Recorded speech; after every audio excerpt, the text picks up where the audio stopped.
புதிய கல்விக் கொள்கையை ஏற்காவிடில் மத்திய அரசின் நிதியான ரூபாய் 5000 கோடியை தமிழகம் இழக்க நேரிடும் என மத்திய அமைச்சர் கூறுவது மிகுந்த அதிர்ச்சி அளிக்கிறது. மத்திய அரசு இதுபோன்ற தன்னிச்சையான போக்கை மக்கள் நலன் கருதி மாற்றிக்கொண்டு தமிழ்நாடு அரசு எதிர்ப்பு தெரிவிக்கும் ஷரத்துக்கள் பற்றி விரிவான கலந்தாலோசனை மேற்கொண்டு ஒரு சுமூக முடிவை எடுக்க வேண்டும் என அதிமுக பொதுச் செயலாளர் வலியுறுத்தல்.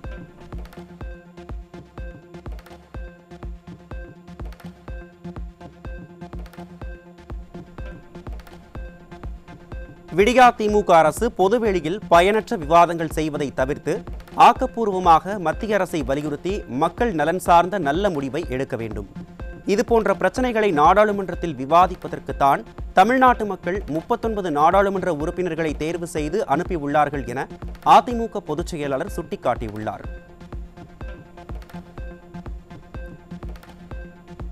கன்னியாகுமரி அருகே 12ஆம் வகுப்பு படிக்கும் பள்ளி மாணவியை கர்ப்பமாக்கிய இளைஞர் போக்சோவில் சிக்கினார். திமுக ஆட்சியில் பெண்களுக்கு எதிரான பாலியல் அத்துமீறல்கள் அதிகரித்து வருவதாக குற்றச்சாட்டு.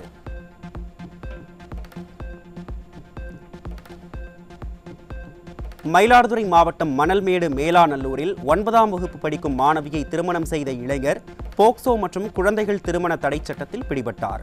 ஸ்டாலினின் திமுக ஆட்சியில் குழந்தைகள் திருமணம் தொடர்பான விழிப்புணர்வு ஏற்படுத்தாததால் குழந்தை திருமணங்கள் அதிகம் நடைபெறுவதாக மக்கள் குற்றச்சாட்டு.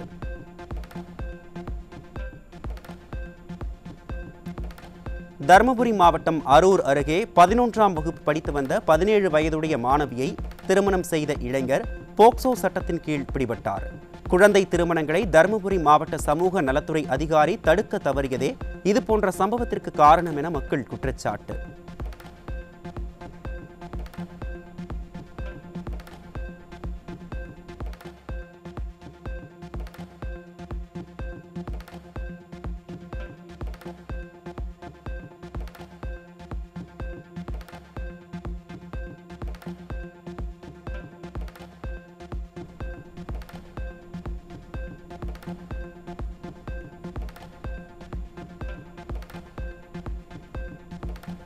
சென்னை அடையாறில் 6ஆம் வகுப்பு மாணவிக்கு பாலியல் தொல்லையளித்த ஆட்டோ ஓட்டுநர் போக்சோ சட்டத்தில் பிடிபட்டார்.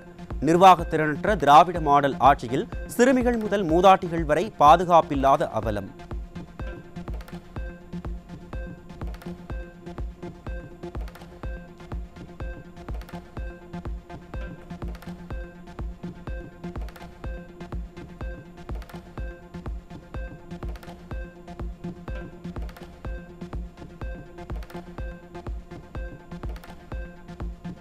தென்காசி மாவட்டம் திருவேங்கடத்தில் அரசு மேல்நிலைப் பள்ளியில் 3 மாணவிகளுக்கு பாலியல் தொல்லையளித்த ஆசிரியர் சிக்கினார்.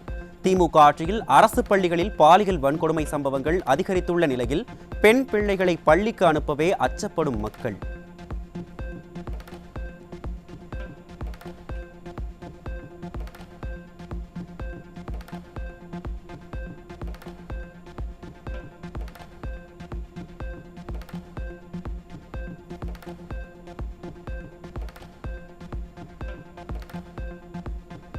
ஈரோடு மாவட்டம் பெருந்துறை அருகே 15 வயது சிறுமியின் புகைப்படத்தை ஆபாசமாக மார்பிங் செய்து சமூக வலைதளத்தில் பதிவிட்ட திமுக கிளை தலைவரின் மகன் பிடிபட்டார்.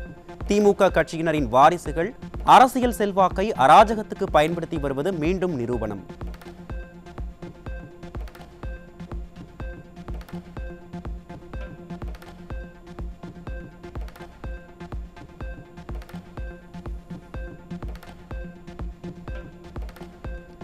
கள்ளக்குறிச்சி மாவட்டம் உளுந்தூர்பேட்டை அருகே இருவேறு இடங்களில் 2 பள்ளி சிறுமிகளுக்கு பாலியல் தொல்லை கொடுத்த முதியவர்கள் போக்சோவில் சிக்கினர். திமுக ஆட்சியில் காவல்துறை மீது சிறிதும் பயம் இல்லாததால் சிறுமிகளுக்கு எதிராக குற்ற சம்பவங்கள் தொடர்ந்து அதிகரித்து வருவதாக மக்கள் வேதனை.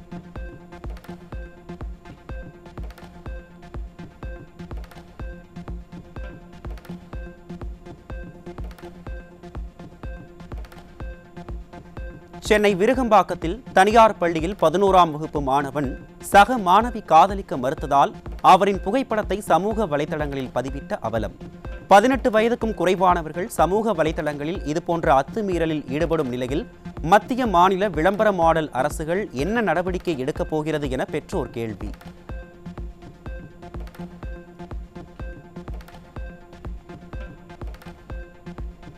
கோவையில் ரோட்டில் தனியாக நடந்து சென்ற இளம்பெண்ணிடம் சில்மிஷத்தில் ஈடுபட்ட தனியார் நிறுவன ஊழியர் சிக்கினார். திறனற்ற ஸ்டாலின் ஆட்சியில் பெண்களுக்கான பாதுகாப்பு கேள்விக்குறியாகி வருவதாக பொதுமக்கள் கொந்தளிப்பு.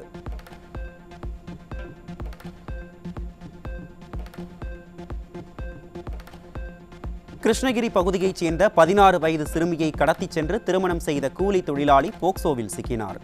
தமிழகத்தில் குழந்தை திருமணங்கள் அதிகரித்து வரும் நிலையில் ஸ்டாலின் அரசின் சமூக நலத்துறை என்ன செய்கிறது என மக்கள் கேள்வி.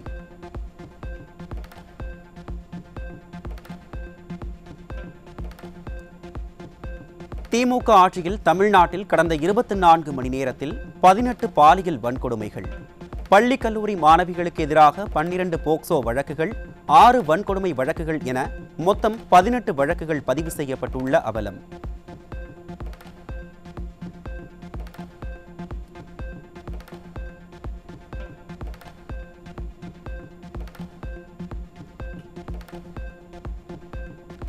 தமிழகத்தில் நிகழும் பாலியல் சம்பவங்கள் பெரும் தலைக்குனிவை ஏற்படுத்துவதாக திமுக கூட்டணியின் கட்சியான இந்திய கம்யூனிஸ்ட் கட்சியின் மாநில செயலாளர் முத்தரசன் ஆதங்கம்.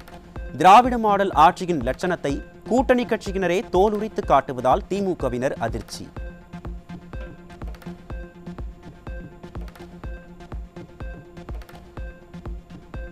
கடலூர் மாவட்டம் விருத்தாச்சலத்தில் 360 கிராம் எடை கொண்ட கஞ்சாவை விற்பனைக்காக வைத்திருந்த இளைஞர் பிடிபட்டார்.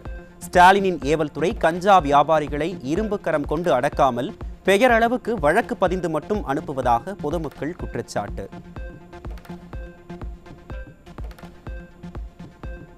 மதுரையில் கடந்த 10 நாட்களில் மட்டும் 729 கிலோ கஞ்சா, 17 கிலோ சரஸ் போதைப்பொருள் பறிமுதல்.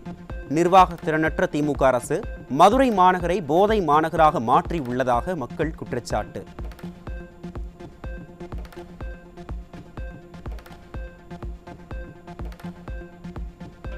சென்னையை அடுத்த கூடுவாஞ்சேரி ரயில் நிலையம் அருகே விற்பனைக்காக கடத்தி வரப்பட்ட 5 கிலோ கஞ்சா சிக்கியது.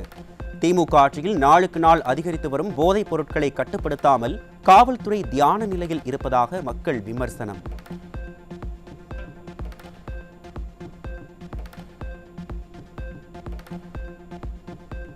நெல்லை பாளையங்கோட்டை அருகே விற்பனைக்காக கடத்திச் செல்லப்பட்ட 16 கிலோ கஞ்சா சிக்கியது. ஸ்டாலின் கட்டுப்பாட்டில் உள்ள காவல்துறை மீது சிறிதும் பயமில்லாததால் போதைப்பொருள் விற்பனை அதிகரித்து வருவதாக குற்றச்சாட்டு.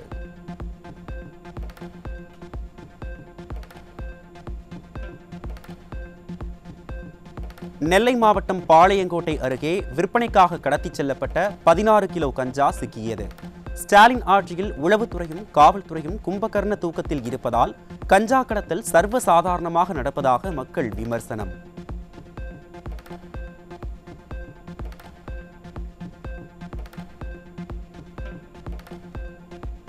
திருவள்ளூர் மாவட்டம் செங்குன்றம் அருகே லாரியில் விற்பனைக்காக கடத்தி வரப்பட்ட 300 கிலோ கஞ்சா சிக்கியது. ஆந்திர மாநிலத்தில் இருந்து கஞ்சாவை கடத்தி வந்த 4 பேர் பிடிபட்ட நிலையில் அண்டை மாநிலங்களில் இருந்து கஞ்சா உள்ளிட்ட போதைப் பொருட்கள் கடத்தி வரப்படுவது சர்வசாதாரணமாகிவிட்டதாக மக்கள் குற்றச்சாட்டு.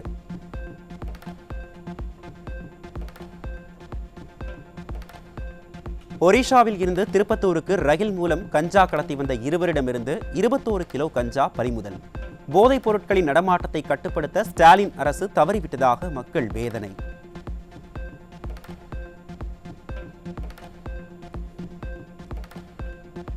காஞ்சிபுரம் மாநகராட்சி பகுதியில் 4 கிலோ கஞ்சாவுடன் சுற்றித் திரிந்த இருவர் பிடிபட்டனர். திமுக ஆட்சியில் கோயில் நகருக்கு பெயர் போன காஞ்சிபுரம் மாவட்டம் தற்போது கஞ்சா நகரமாக மாறிவிட்டதாக மக்கள் குற்றச்சாட்டு.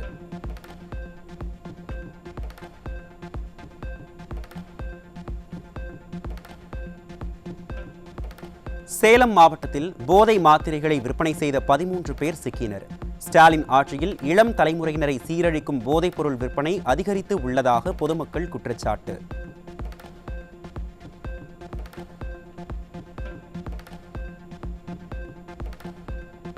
கோவை ஈச்சனாரி பகுதியில் கார்களில் கடத்தப்பட்ட சுமார் 210 கிலோ புகையிலை பொருட்கள் சிக்கியது. திமுக ஆட்சியில் காவல்துறை கும்பகர்ண தூக்கத்தில் இருப்பதால் நாள்தோறும் புகையிலை பொருட்கள் கடத்தப்படுவது தொடர்கதையாகி வருவதாக பொதுமக்கள் குற்றச்சாட்டு.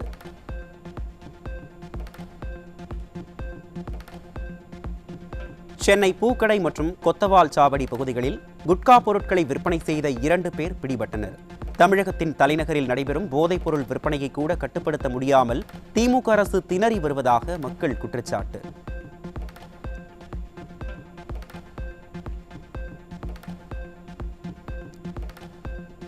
சென்னை ஓட்டேரியில் விற்பனைக்காக பதுக்கி வைக்கப்பட்டிருந்த புகையிலை பொருட்கள் சிக்கியது. நிர்வாக திறனற்ற திமுக ஆட்சியில் புகையிலை பொருட்களை கட்டுப்படுத்த முடியாமல் காவல்துறை திணறி வருவதாக மக்கள் குற்றச்சாட்டு.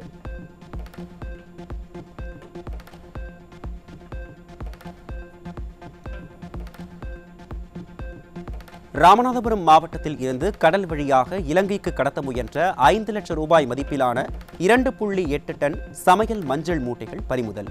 திமுக ஆட்சியில் கடத்தல் சம்பவங்கள் அதிகரித்து உள்ளதாக பொதுமக்கள் குற்றச்சாட்டு.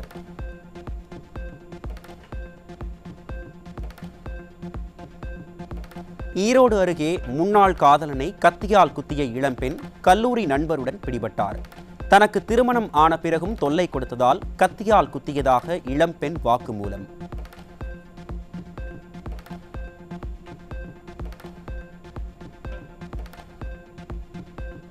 திருப்பூர் மாவட்டம் பெருமாநல்லூர் அருகே சொத்து தகராறில் ஒருவர் கத்தரிக்கோலால் குத்தி கொலை. கொலை சம்பவங்கள் அதிகரித்து வரும் அளவிற்கு ஸ்டாலின் அரசு சட்ட ஒழுங்கை பேணி காப்பதாக பொதுமக்கள் விமர்சனம்.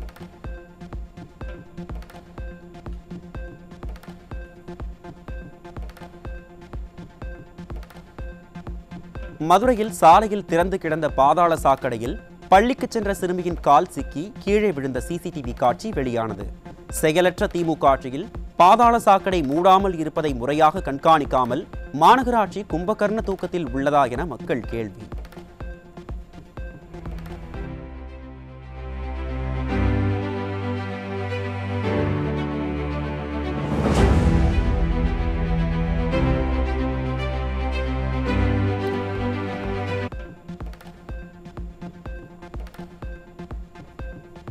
மேட்டூர் அணையின் நீர்மட்டம் 110 அடியில் இருந்து 109.96 அடியாக குறைந்தது. அணைக்கு வரும் நீரின் அளவு வினாடிக்கு 318 கன அடியில் இருந்து 167 கன அடியாக சரிந்துள்ள நிலையில் தண்ணீருக்கு தட்டுப்பாடு ஏற்படும் அபாயம்.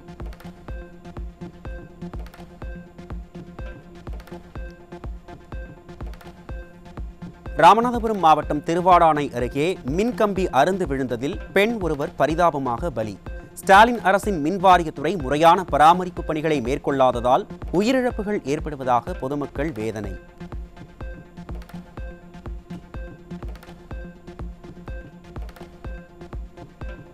சேலம் அரசு சட்டக்கல்லூரியின் விடுதியில் வழங்கப்பட்ட உணவில் புழுக்கள் நெளிந்ததால் மாணவர்கள் அதிர்ச்சி.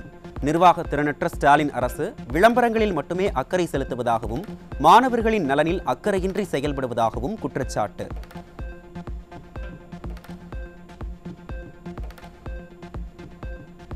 ஆட்சி முடிவுக்கு வரவுள்ள நிலையில் போக்குவரத்து கழகத்தில் புதிதாக 2200 ஓட்டுநர்கள் பணியமர்த்தப்பட இருப்பதாக அமைச்சர் சிவசங்கர் அறிவித்துள்ளார். 4 ஆண்டுகளாக இதுபோன்ற அறிவிப்புகளை மட்டுமே வெளியிடும் அமைச்சர் சொன்னதை எப்போதாவது செய்துள்ளாரா என கேள்வி எழுப்பும் மக்கள், தேர்தல் வருவதால் அமைச்சர்கள் விளம்பரம் செய்வதாக மக்கள் விமர்சனம்.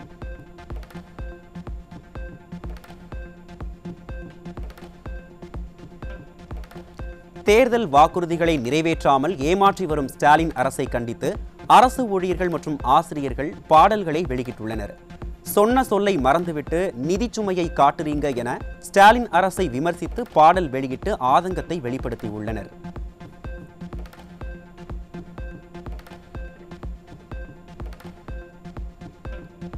தென் மாநில டிஜிபிக்கள் கூட்டத்தில் போதைப்பொருள் ஒழிப்பை தீவிரப்படுத்த முடிவு செய்யப்பட்டிருப்பதாக தகவல்.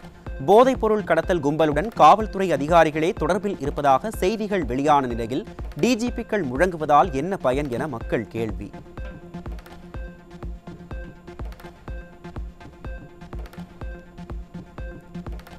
தமிழகத்தில் கடந்த 3 மாதங்களாக மாதாந்திர உதவித்தொகை கிடைக்காமல் சுமார் 5800 மாற்றுத்திறனாளிகள் கடும் அவதி. கடலில் பேனா சிலை வைப்பதற்கும் கார் ரேஸ் நடத்தவும் வீண் செலவு செய்யும் அரசு மாற்றுத்திறனாளிகளுக்கு உதவித்தொகை வழங்காமல் வஞ்சிக்கும் அவலம்.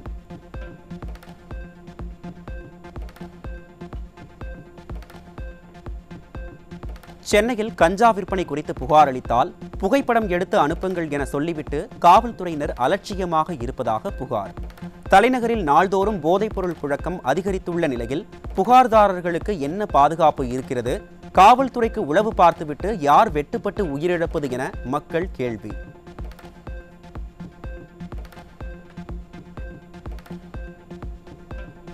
கும்பகோணம் மாநகராட்சியில் தெருநாய்கள் துரத்திய போது சிறுவன் தலை தெறிக்க ஓடும் சிசிடிவி காட்சி வெளியானது. திமுக ஆட்சியில் மாநகராட்சி அதிகாரிகள் நாய்களை பிடித்து பாதுகாப்பு வழங்காமல் அலட்சியம் காட்டுவதாக குற்றச்சாட்டு.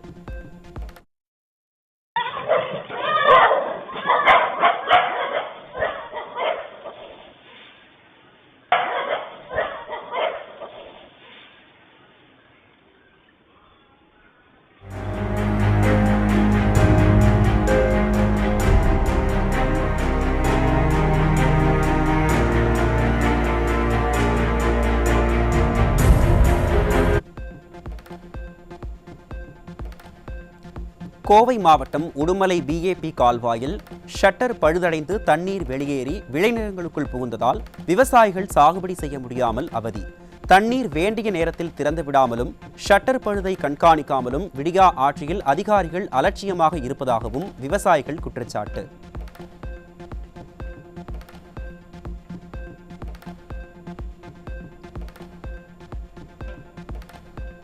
தூத்துக்குடி அருகே அரசு பேருந்துகள் கடந்த சில மாதங்களாக ஸ்ரீவைகுண்டம் ஊருக்குள் செல்லாமல் பயணிகளை புதுக்குடியில் இறக்கிவிட்டு செல்வதாக குற்றச்சாட்டு. ஆட்சியரின் உத்தரவை கண்டு கொள்ளாமல் பேருந்து ஓட்டுநர்கள் மீண்டும் ஊருக்குள் செல்லாமல் நேர்வழியில் சென்றதால் மக்கள் வாக்குவாதம்.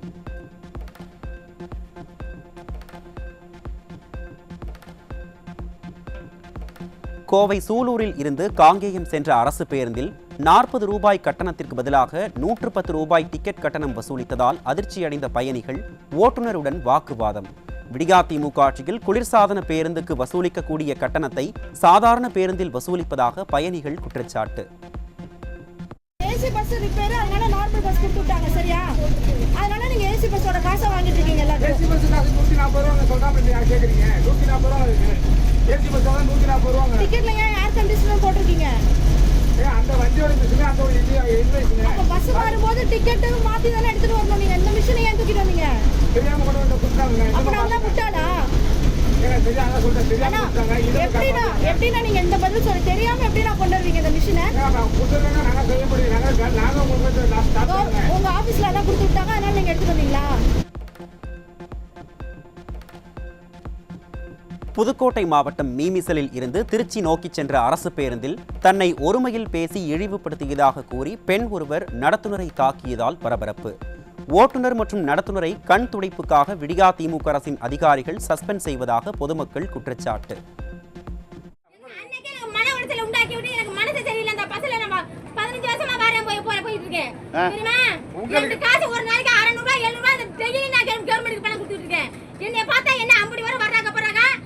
என்ன பார்த்தா அவளுக்கு இலக்கரமா இருக்கா பாருங்க.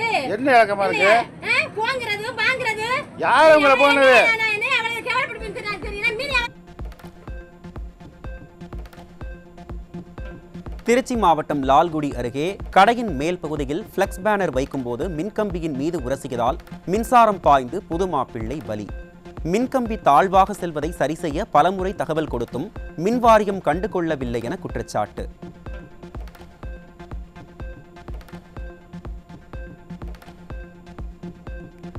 தமிழ்நாட்டில் உள்ள அனைத்து ஆரம்ப சுகாதார நிலையங்களிலும் 24 மணி நேரமும் கர்ப்பிணிகளுக்கு சிகிச்சை அளிக்க மூத்த மருத்துவர்களை பணியமர்த்த தமிழக அரசுக்கு மாநில மனித உரிமை ஆணையம் உத்தரவு.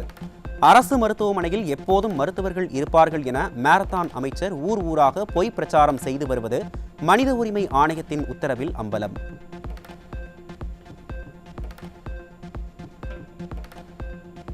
இந்தியாவில் கடந்த ஒரு மாதத்தில் மட்டும் 84.5 லட்சம் இந்திய வாட்ஸ்அப் கணக்குகள் முடக்கப்பட்டுள்ளதாக மெட்டா நிறுவனம் அறிவிப்பு. மோசடி, வன்முறை, சட்டவிரோத நடவடிக்கைகள் தொடர்பான புகார்களின் பெயரில் முடக்கப்பட்டதாக அறிவிப்பு.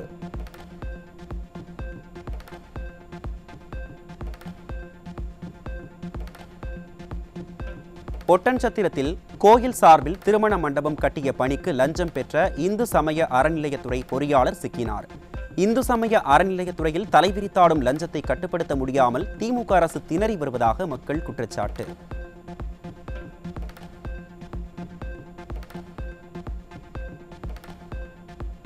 சென்னை உயர்நீதிமன்ற உத்தரவின்படி தாது மணல் தொடர்பான வழக்கில் சிபிஐ விசாரணை தொடங்கியது. தாது மணல் கொள்ளையால் அரசுக்கு சுமார் 5832 கோடி ரூபாய் இழப்பு ஏற்பட்டுள்ளதாக சொல்லப்பட்ட நிலையில் இஸ்ரோ உதவியுடன் விசாரணை தொடர்வதாக தகவல்.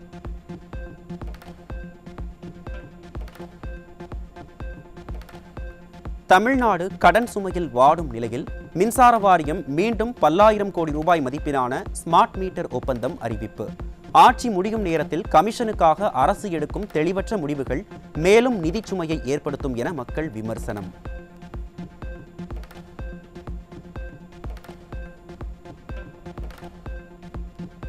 தமிழ்நாடு மின்சார வாரியம் ஏற்கனவே பெரும் கடன் சுமையில் தத்தளிக்கும் நிலையில் மேலும் 7500 கோடி ரூபாய் கடன் வாங்க திராவிட மாடல் அரசு அனுமதி வழங்கியுள்ளது.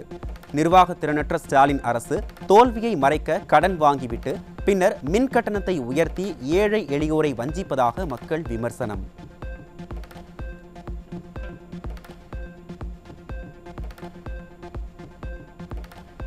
விழுப்புரம் மேல்பதி தர்மராஜா திரௌபதியம்மன் கோயில் விவகாரத்தில் பொது வழிபாட்டிற்கு அனுமதி அளித்து சட்டம் ஒழுங்கை பராமரிக்க சென்னை உயர்நீதிமன்றம் உத்தரவு. சாதி மோதல்கள் இல்லாத ஆட்சி என சொல்லிக் கொள்ளும் ஸ்டாலின் அரசு எவ்வித நடவடிக்கையும் எடுக்காமல் மக்களை நீதிமன்றத்தை நோக்கி தள்ளுவது நிர்வாக திறமையின்மையை வெளிப்படுத்துவதாக குற்றச்சாட்டு.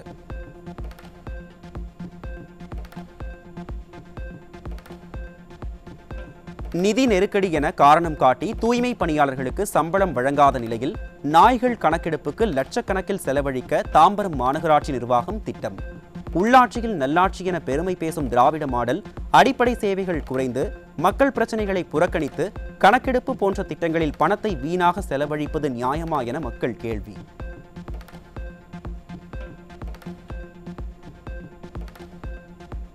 மைனாரிட்டி பாஜக ஆட்சியின் அவலத்தால் தனியார் மூலதன வெளியேற்றத்தில் இந்தியா முதலிடம். கடந்த 2023ஆம் ஆண்டு மட்டும் இந்தியாவில் இருந்து 2790 கோடி டாலர் மதிப்புள்ள தனியார் முதலீடு வெளியேறியுள்ளதாக உலகளாவிய தனியார் மூலதன சங்கம் தகவல்.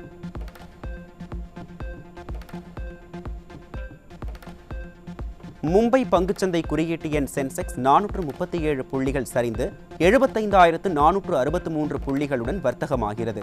தேசிய பங்குச்சந்தை குறியீட்டு எண் நிப்டி 130 புள்ளிகள் சரிந்து 22,828 புள்ளிகளுடன் வர்த்தகமாகிறது.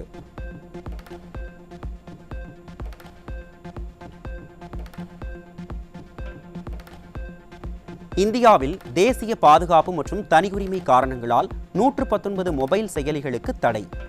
பயனர்களின் தகவல் பாதுகாப்பிற்காக இந்த தடை விதிக்கப்பட்டிருப்பதாக தகவல்.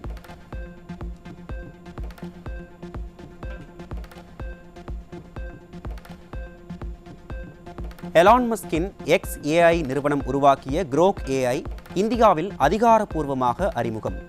Grok AI-யின் பயன்பாடு இந்தியாவில் AI வளர்ச்சியில் முக்கியமான நகர்வாக பார்க்கப்படுகிறது.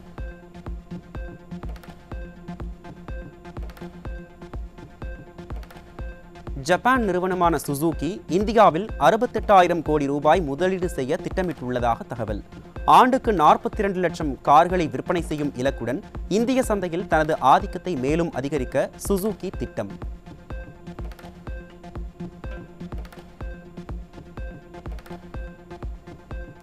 சுமார் 1 லட்சம் அரசு ஊழியர்களை பணி நீக்கம் செய்ய திட்டமிட்டுள்ளதாக வியட்நாம் அரசு அறிவிப்பு. அரசு நிர்வாகத்தின் செயல்திறனை மேம்படுத்தவும் செலவினங்களை குறைக்கவும் நடவடிக்கை எடுக்கப்பட்டிருப்பதாக தகவல்.